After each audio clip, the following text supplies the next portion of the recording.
Este programa é livre para todos os públicos.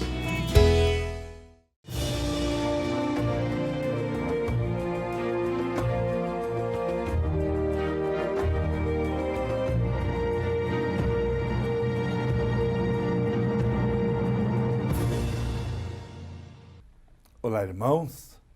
Nós estamos aqui fazendo uma série de programas sobre a história da Igreja do Rio Grande do Sul.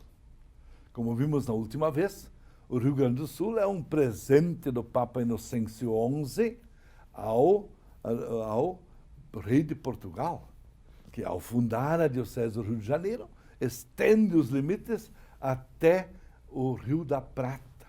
Com isso, o Rio Grande do Sul começou a pertencer a Portugal.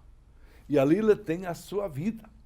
Na última vez nós falávamos da vinda dos açorianos. Os açorianos foram a grande presença no primeiro século da nossa colonização. Precisamente em torno de 1750, eles chegaram aqui a Porto dos Casais, que hoje é Porto Alegre, e ali fundaram a sua Irmandade, a Irmandade São Francisco das Chagas. E ali tinha a sua capela, São Francisco das Chagas, lá onde hoje é a Praça da Alfândega, em Porto Alegre. Pois olhem, quando os portugueses chegaram, os açorianos se estabeleceram aqui com os seus santos, trazendo também a Irmandade de Nossa Senhora dos Navegantes, com a imagem de Nossa Senhora dos Navegantes, porque era a grande padroeira dos Açores. Então, naquela época, em 1750, lá na Europa, Portugal e Espanha estavam muito amigos. Eram cunhados, o rei de Portugal com o rei da Espanha. Então se reuniram em 1750 e assinaram, sabe o quê? O Tratado de Madrid, com o qual Portugal entregava a colônia dos Sacramentos, que ficava lá no extremo sul do Uruguai, entregava para os espanhóis a colônia dos Sacramentos e Espanha abria mão das missões, isto é, toda a terra no lado esquerdo do rio Uruguai ficaria para o Brasil, ficaria para Portugal. Vocês dirão, mas como? A colônia dos Sacramentos era pequenininha e aquela parte grande, 1/3 do Rio Grande do Sul, viria para fazer parte de Portugal. Acontece que a pequena colônia dos Sacramentos era uma pedra no sapato da Espanha, porque lá da colônia, com um tiro de 2, 3 quilômetros, eles podiam atingir Buenos Aires. E era um perigo para Buenos Aires. Agora, de um momento para outro, a colônia dos Sacramentos vai pertencer para a Espanha. Só que a ordem era esta. A colônia dos Sacramentos fica para a Espanha e as terras das missões ficam para Portugal, mas desabitadas. A colônia dos Sacramentos foi fácil. Simplesmente embarcaram tudo que tinha na colônia dos Sacramentos, homens, móveis, tudo que tinham construído e feito, e trouxeram tudo para o continente de São Pedro. E foram entrando pelo Rio Grande do Sul lá dentro, e foram formando estes quartéis ao longo da fronteira com a Argentina e com o Uruguai. Nós temos uma cidade ao lado da outra com grandes quartéis militares, pois foram colocando aqui na terra de São Pedro, na colônia de São Pedro, ocupando especialmente esta região da fronteira. Mas a Espanha não dispunha a possibilidade, não tinha condições de levar embora todos os índios que ali falavam espanhol, que estavam conquistados para a Espanha, todo aquele povo que morava na região das Missões. E veio então a luta pela terra. O Rio Grande do Sul nasceu na luta pela terra. Os portugueses, armados de todas as formas, traziam armas do Rio de Janeiro, de São Paulo, todos para cá. Muitos soldados vinham para cá, generais vinham liderando o exército português para combater os índios liderados pelos jesuítas.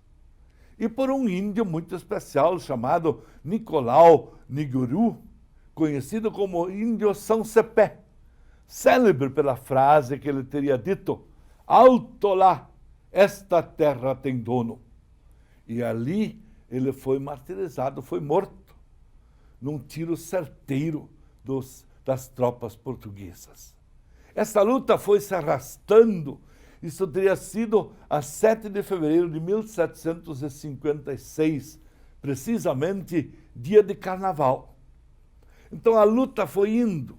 Inclusive os portugueses não tiveram vergonha de pegar os açorianos recém-chegados para serem agricultores.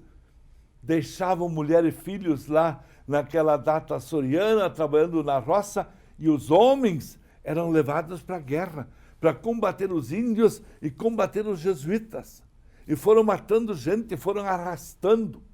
Até que, em 1777, na Europa, foi assinado o Tratado de Santo Ildefonso.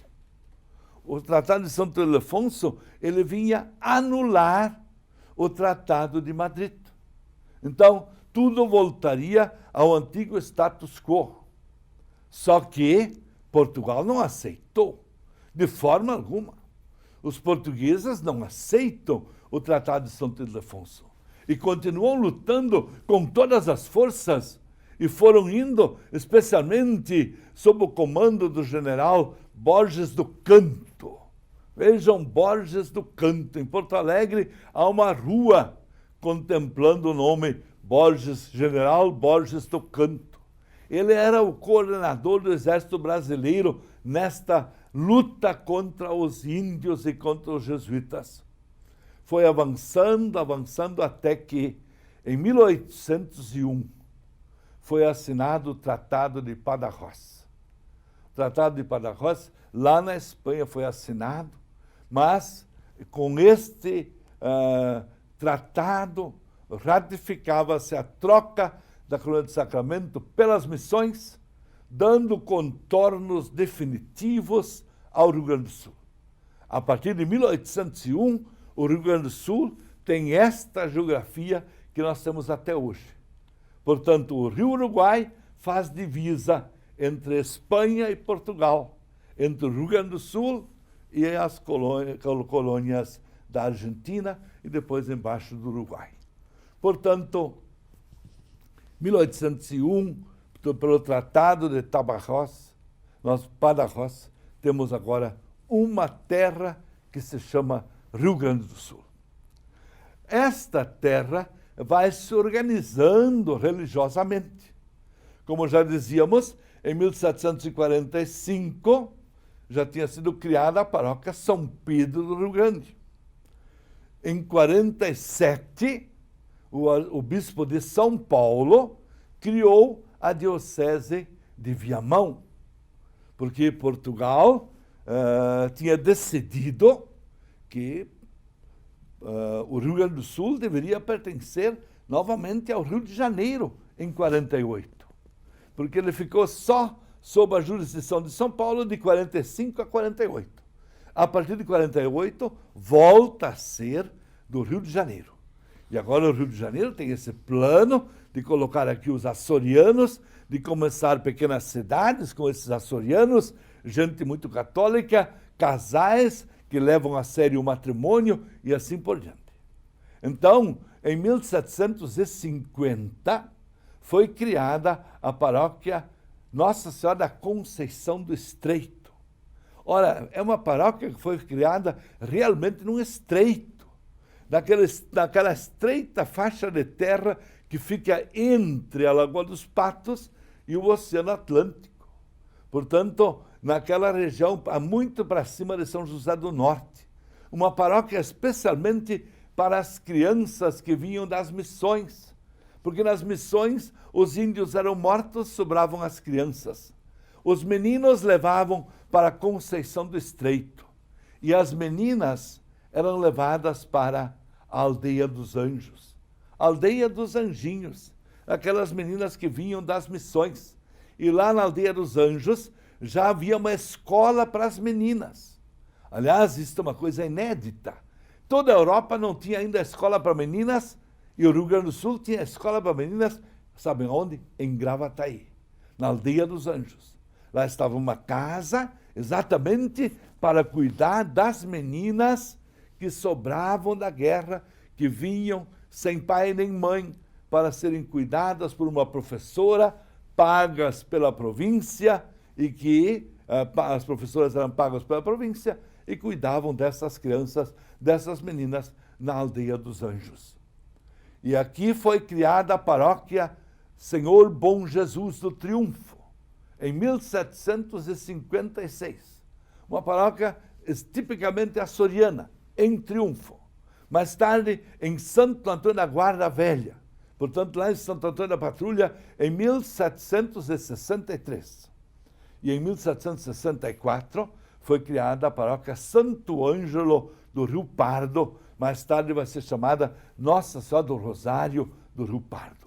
Portanto, essas são as primeiras paróquias que temos no Rio Grande do Sul. Portanto, no século XVIII, umas 10 paróquias, já em solo rio-grandense, a igreja acontecendo, mas sendo coordenada pelo bispo do Rio de Janeiro, que por enquanto não pisou aqui. E não temos ainda a presença de bispo no Rio Grande do Sul, mas temos padres que estão trabalhando na evangelização deste povo. Recebam todos a bênção de Deus Todo-Poderoso, Pai, Filho e Espírito Santo. Amém.